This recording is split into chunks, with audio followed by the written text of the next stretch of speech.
Escrituras, o Evangelho do nosso Senhor Jesus Cristo, na versão de Mateus. Mateus, capítulo 6. E vamos ficar novamente de pé para a leitura da palavra do Senhor. Mateus, capítulo 6, versículos 24 a 34. Mateus, capítulo 6, versículos 24 a 34.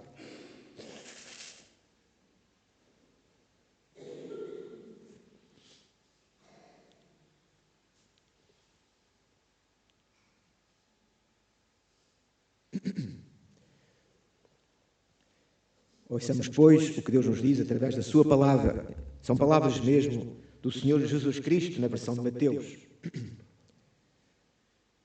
Ninguém pode servir a dois senhores, porque ou há de odiar um e amar o outro, ou se dedicará a um e desprezará o outro. Não podeis servir a Deus e a Mamon, que é o ídolo pagão da riqueza, da prosperidade. Por isso vos digo, não andeis cuidadosos quanto à vossa vida, pelo que haveis de comer, ou pelo que haveis de beber, nem quanto ao vosso corpo, pelo que haveis de vestir. Não é a vida mais do que o mantimento, e o corpo mais do que o vestido? Olhai para as aves do céu, que nem semeiam, nem cegam, nem ajuntam em celeiros, e vosso Pai Celestial as alimenta. Não tendes vós muito mais valor do que elas? E qual de vós poderá, com todos os seus cuidados, acrescentar um côvado à sua estatura?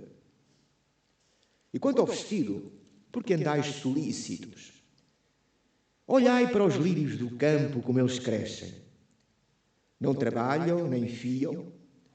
E eu vos digo que nem mesmo Salomão, em toda a sua glória, se vestiu como qualquer deles. Pois, se Deus assim veste a erva do campo, que hoje existe, e amanhã é lançada no forno, não vos vestirá muito mais a vós, homens de pouca fé? Não andeis, pois, inquietos, dizendo que comeremos, ou que beberemos, ou com que nos vestiremos. Porque todas estas coisas os gentios procuram. De certo, vosso Pai Celestial bem sabe que necessitais de todas estas coisas. Mas buscai primeiro o reino de Deus e a sua justiça, e todas estas coisas vos serão acrescentadas. Não vos inquieteis, pois, pelo dia de amanhã, porque o dia de amanhã cuidará de si mesmo. Basta a cada dia o seu mal. Oremos. Sim, Pai. Sabemos que Tu nos guias e nos orientas e nos diriges em cada momento, em cada circunstância da nossa vida. Nós podemos experimentar a Tua presença em todos os momentos, a Tua direção. Podemos experimentar a Tua graça e a Tua misericórdia para connosco. Sim, ó Pai, como diz o Teu servo, o salmista, se Tu atentasses para as nossas iniquidades, quem subsistiria? Mas louvado sejas, contigo está o perdão para que sejas temido. Por isso nós te damos graças pela Tua misericórdia para connosco. E agora pedimos humildemente, neste momento em que abrimos a Tua palavra, que fales aos nossos corações. Só Tu conheces, Tu trouxeste cada um daqueles que aqui se encontra, foste Tu que trouxeste, que puseste no seu coração o desejo de vir, e lhes deste a possibilidade de vir. Eles estão aqui não por acaso, mas porque Tu queres que eles estejam, porque Tu os trouxeste.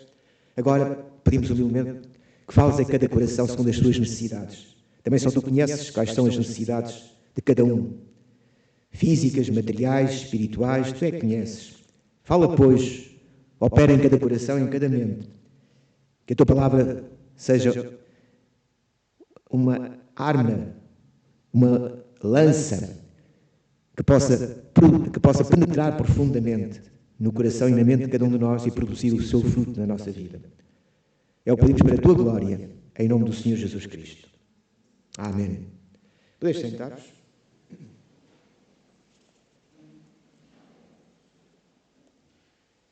Este é, sem dúvida, um belo texto para a nossa meditação. Estamos no último domingo aliás, estamos no primeiro domingo do último mês do ano. Assim é que é. Estamos no primeiro domingo do último mês do ano. Portanto, estamos a aproximar-nos do final deste ano, com todas as suas contingências, com todos os seus problemas, não só em relação à pandemia, mas também a guerras, enfim, conflitos que têm acontecido no mundo, à nossa volta. E é bom que nós possamos refletir neste texto, que certamente nos conforta, nos consola, e é uma exortação também para nós. O problema, do fundo, na nossa vida, é só um, é a incredulidade. Nós dizemos que cremos na Palavra de Deus, que cremos em Jesus Cristo, que cremos em Deus, mas parece-nos muitas vezes na nossa vida, no nosso dia-a-dia, pelo menos essa é uma realidade com que nós muitas vezes nos confrontamos, parece que é apenas uma teoria. Na prática, nós não confiamos como devíamos confiar em Deus, não descansamos como devíamos descansar na sua providência, não cremos verdadeiramente no seu amor e na sua onipotência, no seu poder, que Ele cuida de nós. Mas a raiz do problema, para além da incredulidade, é também um outro. É o endeusamento de nós mesmos.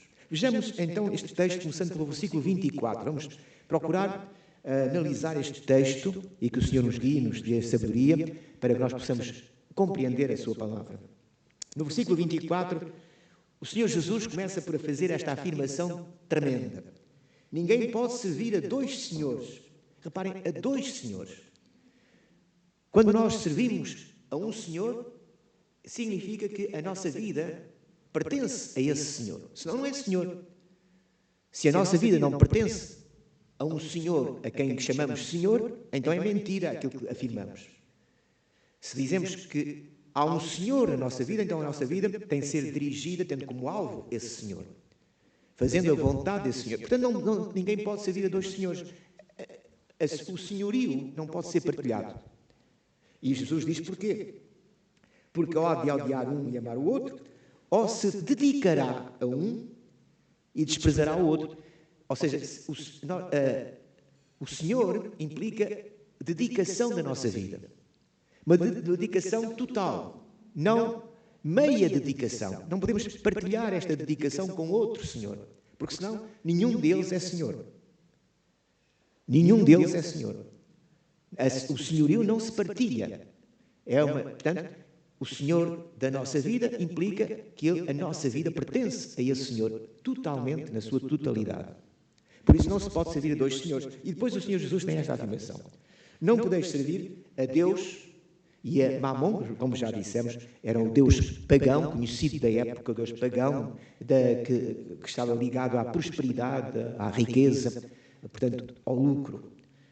E aqui o Senhor Jesus começa por nos dizer algo que é muito importante para nós.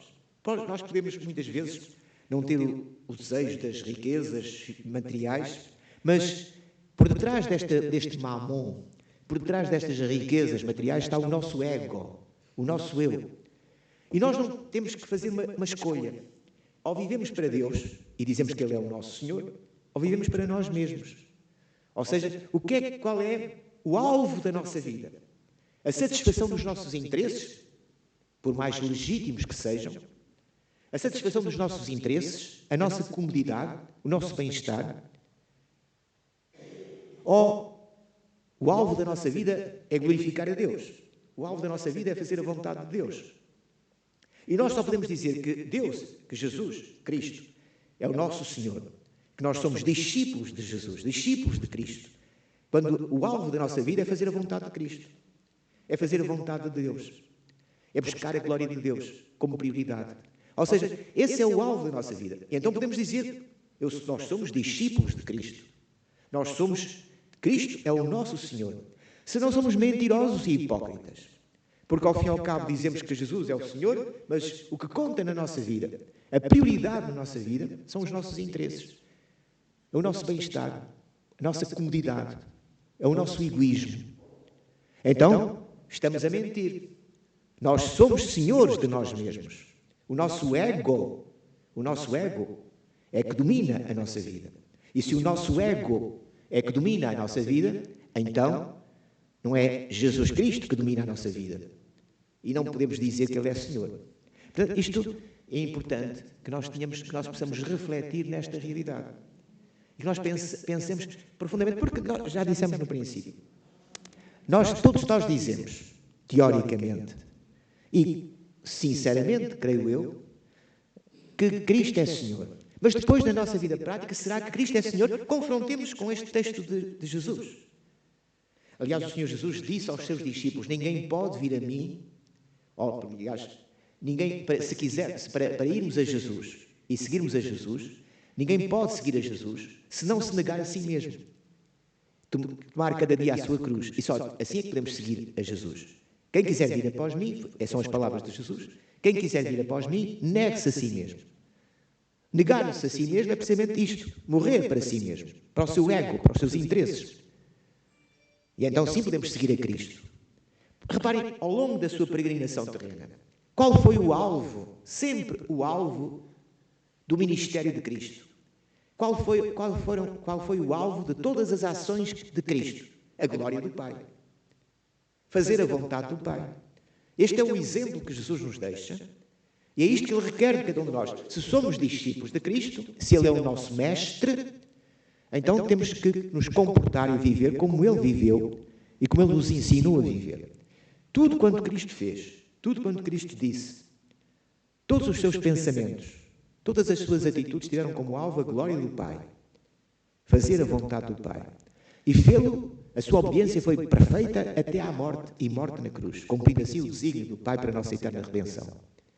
Então agora, Jesus diz, se quereis ser meus discípulos, então negai-vos a vós mesmos. Temos que nos negar a nós mesmos. Negar a nós mesmos é precisamente deixar de viver para nós.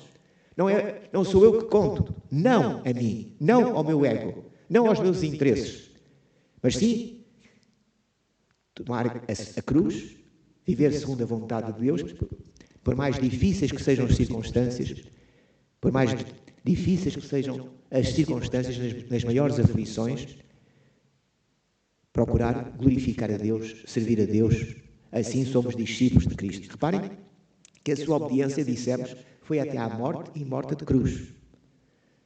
É esta a obediência que Deus requer de nós. Uma negação total dos nossos interesses, do nosso egoísmo, do nosso ego, do nosso egocentrismo, para que o centro da nossa vida seja Cristo. O centro da nossa vida seja Deus. Então, irmãos, nós devemos meditar nestas afirmações, mas não apenas de uma forma na mente, mas também no coração, e atentar depois para a nossa vida, do dia a dia. Como é que nós nos comportamos? Quais são as nossas decisões? Nós temos que tomar todos os dias, temos que tomar decisões. É uma realidade. Estamos sempre a tomar decisões. Muitas vezes são decisões que nós nem nos apercebemos. Tomamos-as, enfim, espontaneamente, sem dar por isso. Mas estamos sempre... Basta, se eu me quiser sentar, tenho que tomar uma decisão se me sento ou não me sento, por exemplo. Estamos sempre a tomar decisões na vida. E vimos na escola dominical, no Salmo 139, que diz que o Senhor conhece o nosso assentar, e o nosso deitar e o nosso levantar. Portanto, o Senhor conhece todas as coisas e todas as nossas circunstâncias da nossa vida têm que ser encaradas à luz desta realidade. Ou seja, qual é o alvo que me leva a fazer o que estou a fazer? Só é o meu interesse ou é a vontade de Deus? Estou a viver segundo o meu ego ou segundo aquilo que Deus quer? E em qualquer circunstância, a vontade de Deus deve ser imperar. Então posso dizer, sou discípulo de Cristo. Deus é Senhor. Cristo é Senhor. Caso contrário, é uma hipocrisia, uma mentira, uma falsidade. E por isso o Senhor Jesus, talvez muitos possam não compreender bem, parece que entre o versículo 24 e o versículo 25 há uma mudança, mas não há mudança nenhuma. Reparem bem o que o Senhor Jesus diz no versículo 25. Depois de ter dito, não podeis servir a dois senhores, acrescenta no versículo 25, por isso vos digo. Porquê por isso vos digo? Por isso vos digo, relaciona ou liga o versículo 25 ao versículo 24. Portanto, não é outro tema, é o mesmo tema. Por isso vos digo, e porquê é que é o mesmo tema? Por isso vos digo, não andeis cuidadosos quanto à vossa vida, pelo que haveis de comer ou pelo que haveis de beber, nem quanto ao vosso corpo pelo que haveis de vestir. Este é o problema. Estamos sempre preocupados connosco. Estamos sempre virados para nós. O que é que eu hei de comer? O que é que eu hei de beber? O que é que eu hei de vestir? E Deus? E Deus? E a vontade de Deus? O que interessa verdadeiramente é por isso, ou seja, qual é o Senhor da minha vida? Se eu estou preocupado apenas com o que hei de comer, com o que hei de beber, com o que hei de vestir, ou seja, com os meus interesses materiais, a minha comodidade, o meu bem-estar, então qual é o papel de Deus na minha vida? O que é que Deus conta para mim? Sim, qual é o alvo? Por isso o Senhor Jesus começou por dizer, não podeis dizer que Deus é o vosso Senhor. Se realmente estáis a viver para vós mesmos, preocupados apenas com o que haveis de comer, com o que haveis de beber, com o que haveis de vestir. E depois, para os seus discípulos em particular, o Senhor Jesus acrescenta todo o texto que vem a seguir. Por isso vos digo, não andeis cuidadosos quanto à vossa vida, pelo que haveis de comer, ou pelo que haveis de beber, nem quanto ao vosso corpo, pelo que haveis de vestir. E depois, leva-nos a refletir. O Senhor Jesus leva-nos a refletir. É bom que nós possamos refletir. Deus deu-nos uma mente para pensar.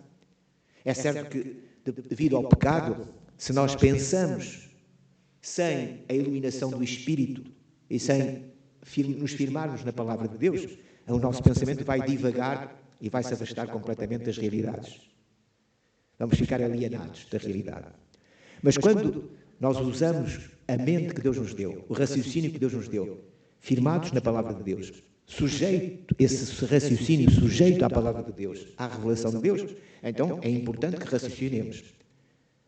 As cartas do apóstolo Paulo são uma revelação tremenda do que é raciocinar firmado na palavra de Deus. E como é importante esse raciocínio, a lógica do apóstolo Paulo, que é uma lógica incontornável, dizem os próprios homens, aparentemente é uma lógica incontornável, ou se cria ou não se cria, mas é uma lógica incontornável. Porquê é que é uma lógica incontornável?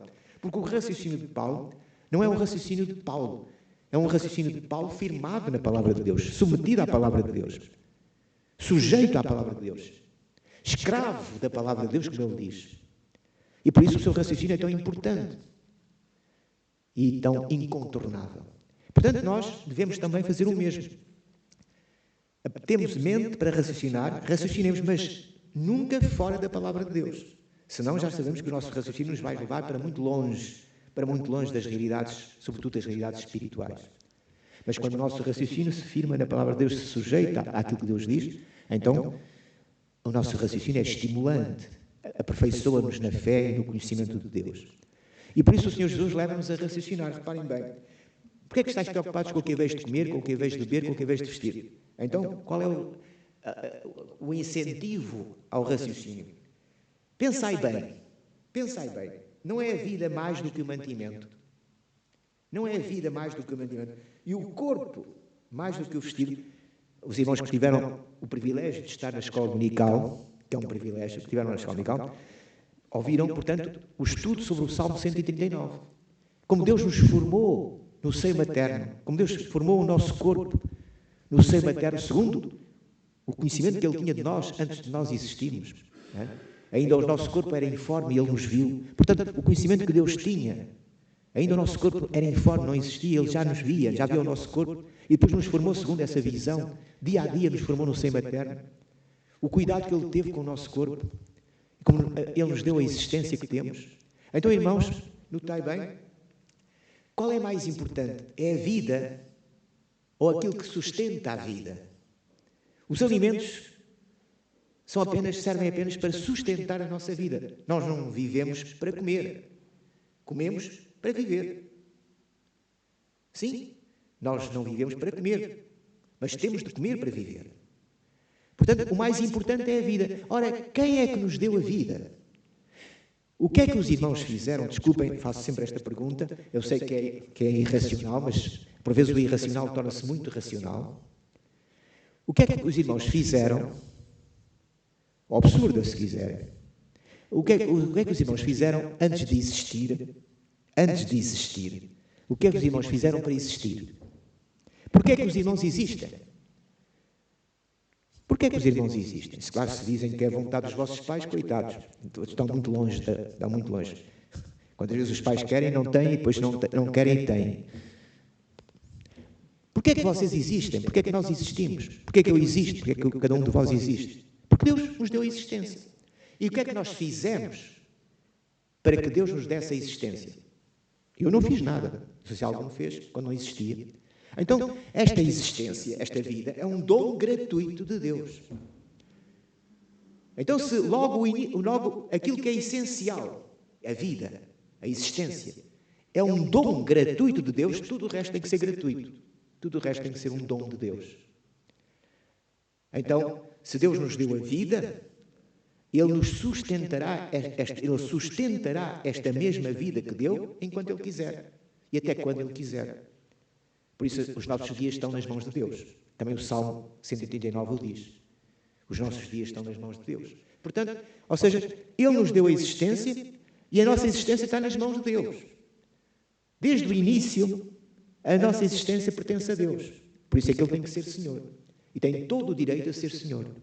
Porque nós não existíamos se Ele não quisesse que nós existíssemos. E agora vamos nós dizer, porquê é que me fizeste assim? Não é como diz Paulo aos Romanos. Porquê é que me fizeste assim? Mas quem és tu? Quem és tu? Para ousar pôr em causa aquilo que te deu a existência. A sabedoria e a vontade daquele que te deu a existência. Não tem o oleiro poder sobre o barro para do mesma massa fazer um barro de honra, um vaso para honra, outro vaso para desonra. Então, quem és tu para falar, argumentar? O barro, porventura, dirá ao oleiro, porque me fizeste assim? Então, irmãos, vede, quem é que nos deu a vida? Quem é que formou o nosso corpo no seio materno? Portanto, o nosso corpo foi formado por Deus no seio materno. E o que é que nós fizemos para ter o corpo que tivemos, ou que temos? Sim, o que é que nós fizemos? A nossa vida, o nosso corpo, a nossa existência, são dons gratuitos de Deus. Nós não fizemos absolutamente nada, nem podemos fazer, para termos o corpo que temos e a vida que temos. Então o Senhor Jesus diz, porquê é que agora estáis preocupados com o que haveis de comer, com o que haveis de beber? O vosso corpo precisa de alimento. Aquele que vos deu o corpo e a vida, Ele vos dará também aquilo que é necessário para manter a vossa vida, para manter o vosso corpo, enquanto Ele quiser e até quando Ele quiser. E então tudo isto está inerente a estas afirmações do Senhor Jesus. Olhai, portanto, depois, reparem, porque é que estáis preocupados com o que haveis de comer, com o que haveis de beber, com o que haveis de vestir? Não é a vida mais do que o mantimento e o corpo mais do que o vestuário? E depois, como se isto não bastasse, agora uma comparação. Olhai para as aves do céu. Olhai para as aves do céu. As aves do céu nem semeiam, nem cegam, nem ajuntam em celeiros. E o vosso Pai Celestial as alimenta. Ou seja, as aves, os animais, sobretudo os selvagens, os animais, estão totalmente dependentes de Deus, do Criador, para a sua alimentação. É o Senhor que os alimenta. É o Senhor que lhes dá o alimento que eles carecem. Então o Senhor Jesus diz, se Deus alimenta os animais, as aves do céu, não vos alimentará muito mais a vós? O Senhor Jesus diz, não tendes vós muito mais valor do que elas, do que as aves dos céus. Então o Senhor não vos alimentará, não vos sustentará. Reparem que aqui temos que fazer um parêntese, de acordo com toda a Escritura, incluindo o Senhor Jesus Cristo, os ensinos do Senhor Jesus Cristo, que são os ensinos de toda a Escritura, mas, obviamente, não só os ensinos dos Evangelhos, mas também das Epístolas, quer de Paulo, quer de Pedro. Isto não significa que nós não trabalhemos. Pelo facto das aves do céu não trabalharem e o Senhor as sustentar, não significa que nós também sejamos ociosos e não trabalhemos. Toda a Escritura nos ensina, nomeadamente o Novo Testamento, nos ensina a trabalhar com as nossas próprias mãos, a angariar o nosso sustento diário, para que não estejamos dependentes de outros.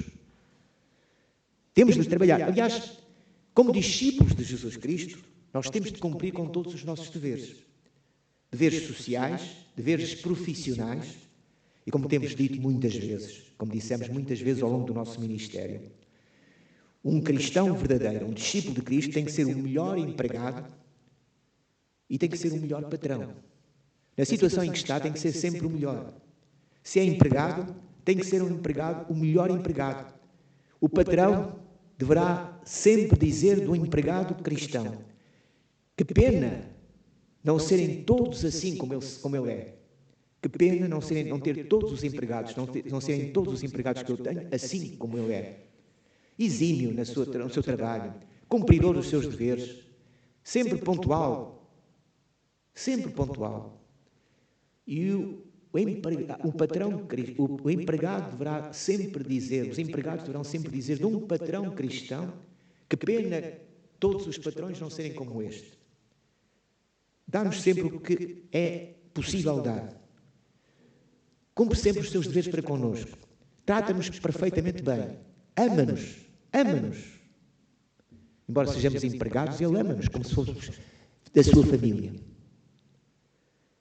É assim que um crente tem de proceder na sua vida. Seja em que lugar for, seja em que função for. Se é professor, tem que ser o melhor professor. Se é aluno, tem que ser o melhor aluno. E não estou a falar de notas. Isso, as notas dependem da capacidade intelectual de cada um. Mas não pode ser preguiçoso, tem que ser cumpridor dos seus deveres. Ou seja, tem que ser o melhor aluno nesse sentido. Cumpridor dos seus deveres. E um professor tem que ser o melhor professor também nesse sentido. Não estávamos aqui a falar em termos intelectuais, por isso cada um tem a capacidade que tem. Mas no cumprimento dos seus deveres, tem que ser o melhor. Portanto, nós temos de cumprir com os nossos deveres profissionais, temos de trabalhar e ser os exímios no nosso trabalho. Mas o problema crucial não é esse. Não é trabalhar. É onde está depositada a nossa confiança. No nosso trabalho, naquilo que fazemos. Então, se a nossa confiança está depositada naquilo que fazemos, no nosso trabalho, no nosso esforço, então, olha, as aves do céu não precisam de fazer nada disso e têm sustento. Se pensam que o vosso sustento é fruto apenas do trabalho das vossas mãos, então, olhem, as aves do céu não trabalham, não semeiam, não cegam. Se pensam que é porque semeiam que vão cegar, cuidado, as aves não semeiam e cegam. Portanto, têm sempre alimento. Elas não semeiam, elas não cegam, mas têm. Não seguem, mas têm verdadeiramente o seu alimento. Portanto, ou seja, nós temos de trabalhar, temos de nos esforçar, temos de cumprir com os nossos deveres. Isso faz parte do discipulado, cristão. Cumprir com os nossos deveres, seja nas funções que temos que ser sempre os melhores, em termos de deveres cumpridos. Mas a nossa confiança não está naquilo que fazemos, porque não são as nossas obras que nos salvam. É a graça de Deus que nos salva. E, portanto, nós estamos a nossa confiança na graça de Deus e na misericórdia de Deus. É Ele, irmãos, Ele que nos dá a saúde. Porque se nós não tivéssemos saúde, nós não podíamos trabalhar. É Ele que nos dá as forças. Porque se Ele não nos desse as forças, nós não podíamos trabalhar. E ainda mais, mesmo com a saúde e com as forças que temos, se Deus não abençoasse o nosso trabalho, ele seria inútil, ele seria em vão. Por mais que nos esforçássemos, o nosso trabalho seria inútil. Nunca tiraríamos proveito do nosso trabalho. Portanto, quer a saúde, quer as forças, quer depois o rendimento do nosso trabalho está nas mãos de Deus. Então, onde é que está a nossa confiança? Em nós mesmos, mais uma vez, lá está o ego. Em nós mesmos. Ou na providência de Deus, na misericórdia de Deus, na graça de Deus. Por isso o salmista diz: não tendes vós muito mais valor do que elas, se Deus alimenta as aves dos céus? E depois este pormenor: e qual de vós poderá, com todos os seus cuidados, tão preocupados com aquilo que fazem, mas qual de vós poderá, com todos os seus cuidados, acrescentar um côvado à sua estatura? Aliás, a palavra traduzida por côvado pode significar também uma medida de tempo. Também pode significar uma medida de tempo. E nesse caso seria: qual de vós, com todos os seus cuidados, pode acrescentar uma parcela mínima de tempo à vossa vida? Não quer dizer que não tratemos da nossa saúde, mais uma vez. Não quer dizer que a gente não vá ao médico. Não importa, os nossos dias estão contados, portanto, quando acabarem, acabaram. Não é isso. Nós somos responsáveis, tal como em relação ao cumprimento dos nossos deveres, nós temos deveres também para com o nosso corpo. E nós somos responsáveis, Deus nos deu o corpo que deu, e nós somos responsáveis por cuidar desse corpo, procurar sempre o melhor para esse corpo. Portanto, aquilo que prejudica o nosso corpo, nós devemos evitar. Aquilo que é bom para o nosso corpo, nós devemos procurar. E, portanto, Deus nos dá meios para cuidar do nosso corpo. Nós seríamos ingratos e irresponsáveis se não usássemos esses meios que Deus coloca ao nosso alcance, meios até humanos, como em relação aos médicos, por exemplo, meios humanos que Deus coloca ao nosso alcance para tratar da nossa saúde, para tratar do nosso corpo. Seríamos ingratos e seríamos levianos, inconscientes. Não, nós somos responsáveis pelo nosso corpo. Mas, uma vez mais, por mais que nos esforcemos, Deus é que comanda, Deus é que manda. A nossa saúde está nas mãos de Deus, a nossa vida está nas mãos de Deus. Não podemos acrescentar o mínimo que seja, nem à nossa estatura, nem ao tempo que Deus nos deu para viver nesta peregrinação terrena. Mas devemos nos esforçar por cumprir com os nossos deveres e depois deixar tudo nas mãos de Deus. Quanto ao vestuário, é a mesma coisa. Depois de falar dos alimentos, quanto ao vestuário, precisamente a mesma coisa. Porque estáis preocupados. Olhai para os lírios do campo, novamente a mesma coisa, olhar para os lírios do campo, como eles crescem, não trabalham, nem fiam. Mas reparem, isto é que é importante, eu vos digo que nem mesmo Salomão, em toda a sua glória, se vestiu como qualquer deles. Maravilhoso. Os irmãos conhecem a história do reinado de Salomão. Se houve um reinado, há um reino esplendoroso, se houve um reino esplendoroso, magnificente, foi o reino de Salomão. Era o reino de Salomão. Se houve um rei com toda a magnificência e esplendor, foi Salomão. A própria rainha lá do Oriente, a rainha Sabá, a própria rainha lá do Oriente, e o Oriente já sabem como é que era, em esplendor e em glória. Ela própria não quis acreditar naquilo que diziam e veio ter com Salomão e depois disse, nem metade me disseram do que vi. E agora o Senhor Jesus diz que os lírios do campo, na sua simplicidade, vestem-se de uma forma que nem Salomão se vestiu, notai? Nem mesmo Salomão, em toda a sua glória, se vestiu como qualquer deles. É que os lírios do campo são vestidos por Deus. São a simplicidade dos lírios do campo, é a simplicidade de Deus. E a simplicidade de Deus é sempre mais magnificente e gloriosa do que toda a magnificência humana, do que toda a glória humana. A magnificência de Deus e a glória de Deus é sempre maior do que a glória do homem, a magnificência do homem. Por isso, os lírios do campo, na sua simplicidade, é uma simplicidade que é a criação de Deus. E a criação de Deus está sempre acima de tudo que o homem possa fazer ou possa ostentar. E então o Senhor Jesus acrescenta, pois se Deus assim veste a erva do campo, que hoje existe e amanhã é lançada no forno, não vos vestirá muito mais a vós? E agora o Senhor Jesus toca na ferida. Por isso é que começámos por falar, se lembram, na incredulidade. Homens de pouca fé. O problema é a nossa incredulidade. Nós não cremos verdadeiramente como devíamos crer. Os discípulos tiveram essa noção quando disseram, Senhor, aumenta-nos a fé. E nós devemos ter essa noção. Nós não cremos como devíamos crer. Estamos muito longe de crer como devíamos crer. Não confiamos como devíamos confiar. A nossa incredulidade é intrínseca à nossa natureza humana, pecaminosa, claro. E nós mesmos regenerados por Deus, novas criaturas em Cristo, temos que lutar sempre contra a incredulidade. A incredulidade está sempre a atacar-nos. O inimigo, Satanás, procura atacar-nos através da incredulidade. Procura desviar-nos, entristecer-nos, desviar-nos de Cristo. O alvo da nossa vida, e digamos, o segredo para a nossa vitória está em Cristo confiar e nunca duvidar, como diz o nosso hino, mas também é olhar para Cristo, autor e consumador da fé. É só olhando para Jesus, autor e consumador da fé, que nós podemos ser vencedores. E a incredulidade desvia o nosso olhar de Cristo. E quando a incredulidade desvia o nosso olhar de Cristo, então nós estamos perdidos. Então caímos nesta situação para a qual Jesus alerta os discípulos. Homens de pouca fé. E depois acrescenta, não andeis, pois, inquietos, dizendo que comeremos, ou que beberemos, ou com que nos vestiremos. Todas estas coisas, aqueles que não conhecem a Deus, buscam, mas buscam de uma forma obsessiva. As pessoas só pensam em comer e beber e vestir-se. Festas e luxo, prazeres da carne. As pessoas só pensam em festas, luxo, prazeres da carne, comer, beber, banquetes, enfim. Por qualquer coisa se faz um banquete. Até já se fazem banquetes nos funerais. Até já fazem banquetes nos funerais. Por todas as coisas se fazem banquetes. Ou seja, as pessoas vivem para comer, beber, para se vestir, enfim, luxuosamente, enfim. Só pensam nisso. Não pensam em mais nada.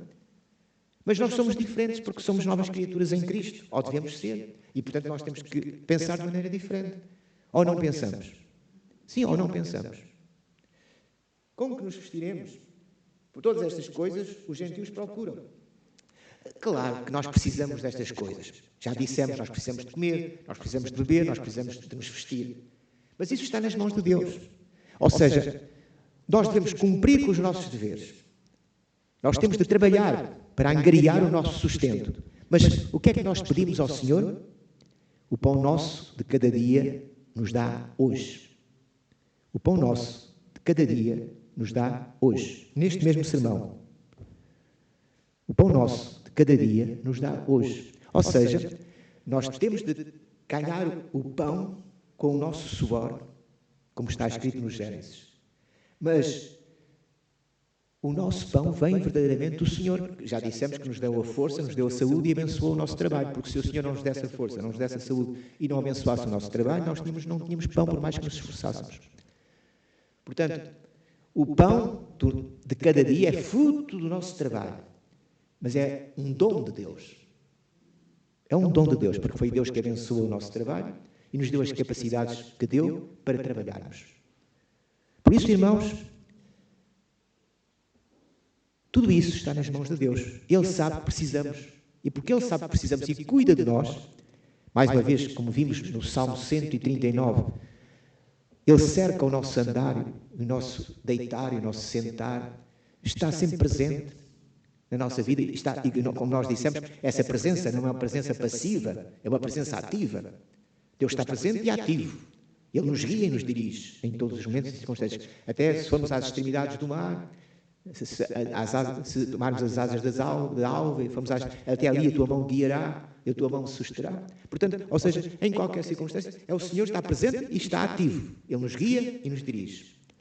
Portanto, devemos confiar nele. Ele sabe que precisa do que nós precisamos, no devido tempo, Ele nos dará. E reparem, só Ele é que sabe verdadeiramente o que nós precisamos. Não somos nós. Nós temos sempre desejos de muitas coisas e algumas delas até seriam prejudiciais se as tivéssemos. Algumas delas até seriam prejudiciais se as tivéssemos. Por isso Deus não nos dá, porque nos ama. E mesmo que nós peçamos, Ele não dá, porque sabe que é para nosso mal. Não é para nosso bem. Ele só nos dá aquilo que é para nosso bem. E por isso nós podemos pedir, mas descansar. Agora seja feita a tua vontade e não a minha. Tu sabes que este é o meu desejo, este é o meu desejo, estas são as minhas necessidades, segundo aquilo que eu creio que sejam as minhas necessidades. Mas tu é que sabes quais são as minhas necessidades. Portanto, eu peço-te isto, mas que se faça tão somente a tua vontade. Foi o que o Senhor Jesus nos ensinou no Getsemane. Pai, se é possível, passa de mim este cálice. Tal era o terror de que ele estava possuído, a angústia, a aflição de Jesus. Todas as coisas são possíveis. Não seja, porém, o que eu quero, mas o que tu queres. Sublime o ensino de Jesus e agora o exemplo de Jesus. Sublime. Se é possível, todas as coisas são possíveis, mas para isto vim ao mundo, para cumprir a tua vontade, e a tua vontade passa por esta situação. Por maior que seja a aflição e a angústia, estou afligido, angustiado, a minha alma está triste até à morte, mas não seja o que eu quero. Como homem, não seja como eu quero, mas como tu queres. Como Deus, aí o alvo era o mesmo. Mas como homem, não podia deixar de sofrer como homem, por isso Ele se identifica connosco, no sofrimento, na dor. Mas, irmãos, este é o alvo da nossa vida. Seja feita a tua vontade e não a nossa. E por isso, termina este sermão, mas buscai, este é que deve ser o alvo da nossa vida e o segredo da vida vitoriosa. Mas buscai primeiro como prioridade o reino de Deus, ou seja, o que Deus quer. Deus é soberano e nós temos de nos submeter à soberania de Deus. Deus é rei, Deus reina. Então, a nossa vida está sujeita a este reino. O que interessa é o que Ele quer. Em qualquer circunstância, o que importa é servi-lo. Buscai primeiro o reino de Deus e a sua justiça, a sua vontade. A justiça de Deus é diferente da nossa justiça. A nossa justiça é uma justiça humana, pecaminosa muitas vezes. Para uns, aquilo que é justo para uns é injusto para outros. A justiça, portanto, é uma noção muito vaga em termos humanos. Para certas pessoas, isto é que é justo. E isto mesmo que as pessoas dizem, isto é que é justo, outras dizem, isso é de uma injustiça tremenda. É a justiça humana. É assim muito subjetiva. Mas há uma justiça objetiva. É a justiça de Deus. Ou seja, a justiça é aquilo que deve ser. Justo é aquilo que deve ser, não é? Ora, só aquele que é, eu sou o que sou. Só aquele que é que pode determinar o que deve ser e o que não deve ser. Portanto, só Deus é justo e só Deus é a medida de toda a justiça. Justiça, repito, para além do que se possa dizer em termos jurídicos, enfim, os chavões jurídicos não interessam, mas justiça em termos simples, humanos, é aquilo que deve ser. Uma pessoa diz que é justo, mesmo quando outros não concordam, a pessoa diz que é justo porque acha que aquilo que deve ser. Ora, só aquele que é, ele é, eu sou o que sou, é que pode determinar porque ele é o que deve ser e o que não deve ser. Portanto, só Deus é justo e só a justiça de Deus é verdadeira justiça. Então nós devemos procurar essa justiça. Não a nossa, mas a justiça de Deus, como prioridade na nossa vida. Buscar primeiro o reino de Deus e a sua justiça e depois deixar tudo nas mãos de Deus. Todas estas coisas vos serão acrescentadas. Se nós buscarmos o reino de Deus e a sua justiça, tudo aquilo que nós precisarmos para a nossa vida, seja alimentação, seja vestuário, seja o que for, tudo aquilo, a saúde, seja o que for, tudo aquilo que precisarmos para a nossa vida, Deus nos dá. Enquanto Ele quiser que nós peregrinemos nesta terra, Ele nos dará tudo o que for necessário. Por isso devemos confiar nele. O que importa é qual é o alvo da nossa vida. É Deus, é o seu reino, é a sua justiça. Então deixemos o resto nas mãos de Deus. Façamos o que temos a fazer, cumpramos com os nossos deveres e trabalhemos, esforcemos e o resto está nas mãos de Deus. Mas mesmo no nosso trabalho, no nosso esforço, é o reino de Deus que buscamos, é a justiça de Deus que buscamos. E depois, aquilo que nós chamamos, para terminarmos, uma filosofia de vida. Uma filosofia de vida. E a filosofia é esta: não vos inquieteis, pois, pelo dia de amanhã, porque o dia de amanhã cuidará de si mesmo. Basta a cada dia o seu mal. Todos os dias têm as suas preocupações, as suas angústias, as suas aflições, os seus problemas, os seus prazeres, as suas alegrias. Portanto, nós devemos viver a vida dia a dia. Hoje o Senhor esteve connosco. Hoje o Senhor nos abençoou. Hoje o Senhor nos deu o que deu. Amanhã o Senhor proverá. Amanhã é outro dia. Porquê é que devemos estar preocupados hoje já com aquilo que vai acontecer amanhã, se tudo isso está nas mãos de Deus? E se Ele foi fiel até aqui, se Ele tem sido fiel até aqui, se nos deu o que deu até aqui, se hoje Ele cuidou de nós, Ele não muda. Ele não muda. Amanhã Ele é o mesmo. Aquele que cuidou de nós hoje, cuidará de nós amanhã. Aquele que nos sustentou hoje, sustentar-nos-á amanhã. Portanto, não andemos preocupados com o dia de amanhã. Na altura própria o Senhor proverá. Basta a cada dia as suas preocupações, o seu mal, as suas angústias. E no meio de todas essas angústias, de todo esse mal, o Senhor proverá. Amém.